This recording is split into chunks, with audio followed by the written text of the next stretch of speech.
Thank you. The problems that you've identified, I'm wondering if we need yet another type of virtualization to manage our GPUs, much like we do virtual CPUs in the cloud. What do you think? Um, can everyone hear me, by the way? Yeah, no problem. You're Okay, pretty okay, sorry. good. I've just been having some audio problems lately. Yeah, so I think so regarding your question, there were kind of two parts of it in Slack, where you asked maybe it's easier to avoid concurrent execution of multiple jobs on the same GPU altogether. Um, I want to answer that first. I do think that it's worth finding a pragmatic solution to executing multiple jobs concurrently on one GPU just because of the potential for um, more thoroughly saturating the GPU resources that brings, as opposed to like single application execution. Um, but so about virtualization, I do think that there is a lot of promising work being done um, on virtualized solutions currently to this kind of problem. But the real drawback of those types of solutions is for more stochastic workloads where you won't be certain from the beginning how many jobs you want to run on the GPU at any given point in time and how many resources those jobs will require and how they might interact with each other. So we've been looking at a lot of workloads like that, and the virtualization solutions are um, a step in the right direction, I think, but there are some limitations to them as they currently stand in those scenarios. Great. And you had a follow-up, Kerry, as well? Yeah, I was also curious if any vendor has shamefully admitted that this was their policy.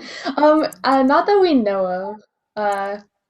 No, we haven't gotten any like confirmation or denial so far, but this is just a sort of like a model of the behavior that we observed when, like empirically examining the black box GPU. So it's possible that it's not exactly like precisely how we've laid it out, but yeah, we, we haven't been we haven't been given confirmation yet. Thanks a bunch. I really enjoyed your paper. Thank you. Yeah, I mean, are these thread scheduling policies, are they sort of closely guarded proprietary secrets Um, of companies like NVIDIA, or are they prepared to engage and make details available in your experience? as far as I can tell, things like such as the hardware thread block scheduler, they don't really tend to reveal any details about it. Like they'll be kind of vague, and sort of talk about the high level things that they can accomplish with the hardware scheduling details, like the implementation details, but they won't really go into them. So I'm not really expecting them to reveal exactly what goes on with the thread block scheduler. Um, that was really the point of this paper, was to hopefully gain a better understanding of that in spite of the fact that we probably won't get the information straight from the source. Yeah, and you tried this out on Pascal and Turing architectures. Have you managed to get your hands on an Ampere Uh, GPU to try it out? no, unfortunately not yet, although that is something that we're looking into because that would be amazing. But Yeah, I think everyone wants to get their hands on those, but there's none available, right? that's the problem. Great. Does anybody else have a question? William, can I ask a question? Yeah, go ahead. Okay. It's a nice work. Just a quick question regarding when you do this performance analyzing, you consider the different workload, right?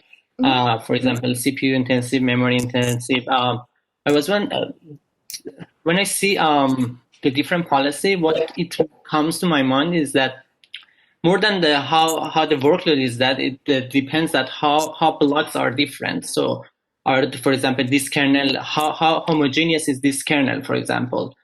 If the blocks are similar to each other in terms of the resource usage, so in that case, I think that there's not that much that we can do, for example, in the most room policy compared to the leftover policy.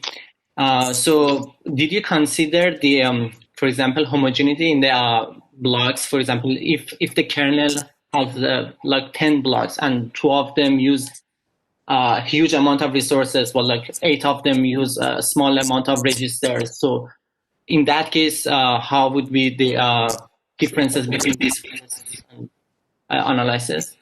Yeah, that isn't actually something that we really touched on in this paper in particular, but that's an interesting point because I think you're right. It would make the analysis of the effects of contention much more difficult if that were the case. So, Yeah. yeah, that definitely sounds like something that would be worth looking into in our future work, I think. But yeah, we didn't address that in this paper.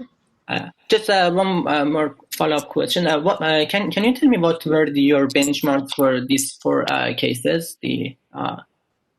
Oh, yeah, we go into more detail about that a little bit in the paper, but they were like handwritten kernels that we made specifically to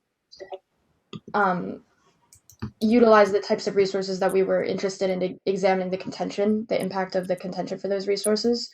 If you're interested in that, I could possibly share those with you offline. Thank you so much. Thank you. Great work. No problem.